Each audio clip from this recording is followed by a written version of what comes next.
पूरा कैंपेनिंग किया जाता है वो इसी हवेली से किया जाता है। मैं एक बार दिखा दूं पीछे, ये इनकी पूरी एक हवेली है। यहाँ कार्यकर्ता रात को ठहरते हैं, क्षेत्र से जब वर्करी करके और क्षेत्र में घूमकर जब लोग बाहर से आते हैं तो उनके लिए यहाँ ठहरने ने यहाँ आने के बाद जो यहाँ हमारे बड़े बुजुर्ग बताते हैं कि एक सबसे बड़ी प्रथा थी कि जब कोई भी नेता हमारा गांव में जाता था तो नोटों की माला उनको पहनाते थे। लेकिन मंत्री जी ने आने के बाद यहाँ सबसे पहला एक ही काम किया कि वो नोटों की माला बंद कर दी और बोले भी मैं आपके नोट लेने के लिए नहीं आया हूँ, मैं आपकी फूलों की माला लेने के लिए। इन्होंने जो हर वर्ग को सम्मान दिया है, हर वर्ग को साथ लेकर के जो काम किया है, कभी बिना किसी में भेदभाव किए इन चीजों को सदैव तत्पर साथ लेकर चलने का काम जो किया है, उसी की देन है कि आज सभी वर्ग 36 की 36 बिरादरी जो कही जाती है हमारे समाज में है, उनका सभी का समर्थन भरपूर मात्रा में भाई मनमोहन बढ़ाना जी को आज मिल रहा है। चलिए, स्वागत है आपका एक बार फिर जनादेश टीवी इंडिया में। संभाल का विधानसभा पर लगातार सफर हमारा जारी है। आज हम पहुंचे हैं करतार सिंह बढ़ाना, पूर्व मंत्री, जिन्होंने देश के कोने कोने से अलग अलग तरह से चुनाव लड़ा, अलग अलग पार्टियों से लड़ा, लेकिन संभाल का विधानसभा पर अपने सुपुत्र को उतार कर, मैंने पहले भी कहा कि इस पूरे चुनावी गणित को उलझा कर रख दिया है। उन्हीं के समर्थक मेरे साथ इस वक्त मौजूद हैं। जानने की कोशिश करूंगा कि देहात और क्षेत्र में हल्के में इस वक्त क्या हवा है और आम आदमी और युवा उनसे क्या उम्मीद रख रहा है और वो क्या विश्वास आम आदमी से दे रहे हैं। भाई साहब का शुभ नाम क्या है?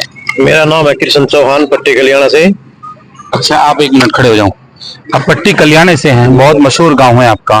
पट्टी कल्याणा आसपास के क्षेत्र में किस तरीके का माहौल है? कुछ लोगों का मानना ये पहाड़ी प्रत्याशी है, लेकिन जिस तरीके से उनके साथ एक अजीब भीड़ बढ़ती जा रही है, क्या वो जीत में बदल पाएंगे? नहीं, जो आपने के बाहरी शब्द वाला इस्तेमाल किया है ना, तो अब एक बात बताओ भाई साहब, हमारा जन्म 84 में हुआ था। जब हम यहाँ बच्चे थे, जब इनके पिताजी को इस हल्के ने मंत्री बनाया, विधायक बनाया और 2 बार वे मंत्री रहे, और उसके बाद से ये जो आप देख रहे हो इनकी कोठी, यहाँ परमानेंट आदमी रहता है और मंत्री साहब भी बीच बीच में अपने हल्के में आते रहते हैं। उनके चुनाव उन्होंने कहीं से भी लड़े, लेकिन उनका दिल जो है वो संभाल का हल्के में है, इसीलिए उन्होंने आज अपने पुत्र को यहाँ से लड़ाया है। और उसका लड़ाने का एक मेन रीजन ये है कि ये युवा चेहरा है, युवा लड़का है, इसकी सोच बहुत अच्छी है।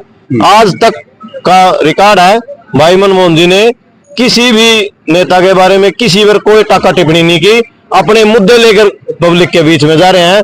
और एक उम्मीद और एक आशा जो हम हर प्रोग्राम में भाई साहब के प्रति लोगों से देखते हैं ना, वो एक अलग ही उत्साह लोगों के बीच में है कि ये हमारे काम करने के लायक है। जो एक विश्वास इनके साथ जुड़ा हुआ है ना, तो और एक दानी सज्जन, कितना दानी परिवार आप ये देखो।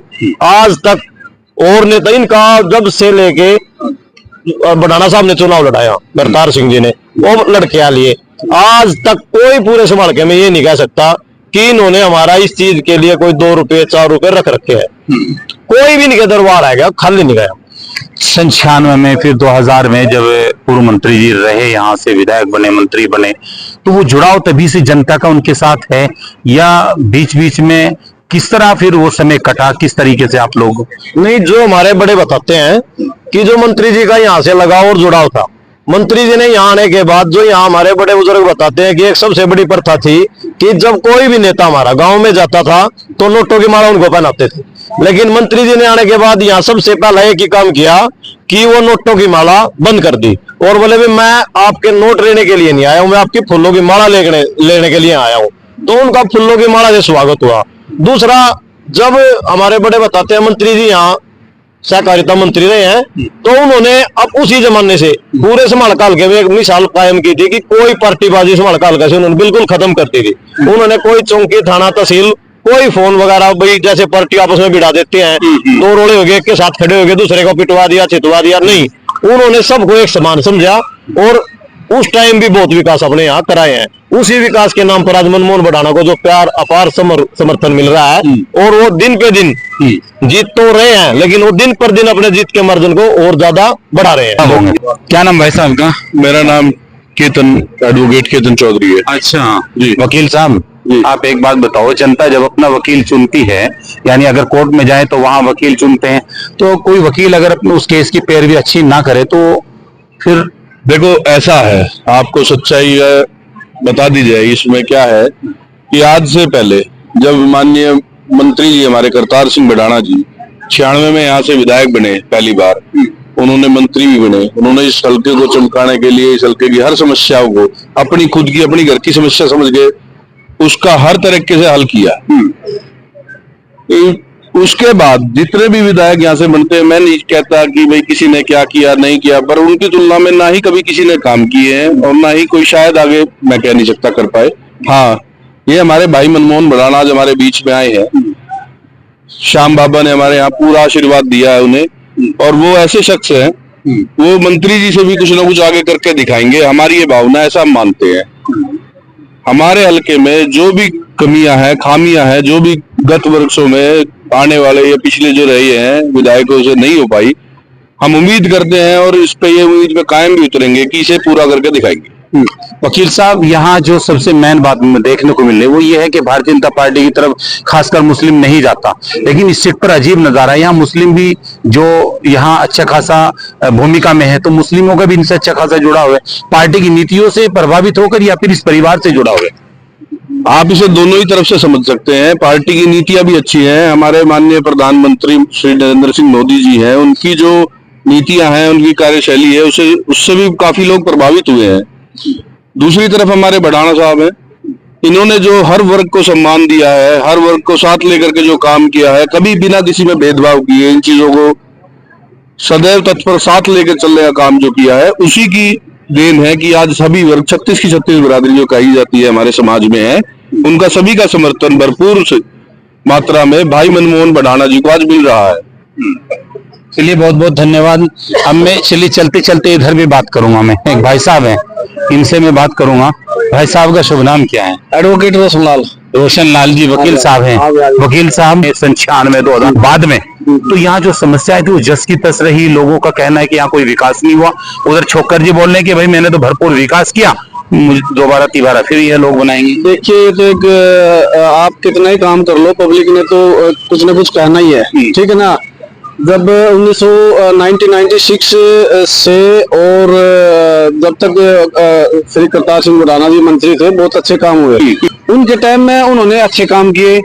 और जो टर्म्स गया जो लास्ट 5 ईयर का, इसमें बिल्कुल कुछ काम हुआ, क्योंकि सरकार बीजेपी एमएलए कांग्रेस का था, इसलिए पूरे हल्के ने उसको सफर किया। अच्छा, हाँ, पूरे हल्के वालों ने उसको सफर किया।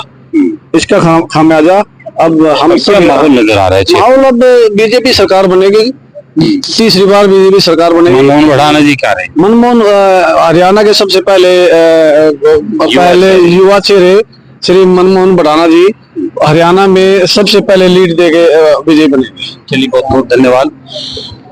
हाँ, एक बार फिर मैं आपसे एक सवाल और मेरा रह गया आपसे।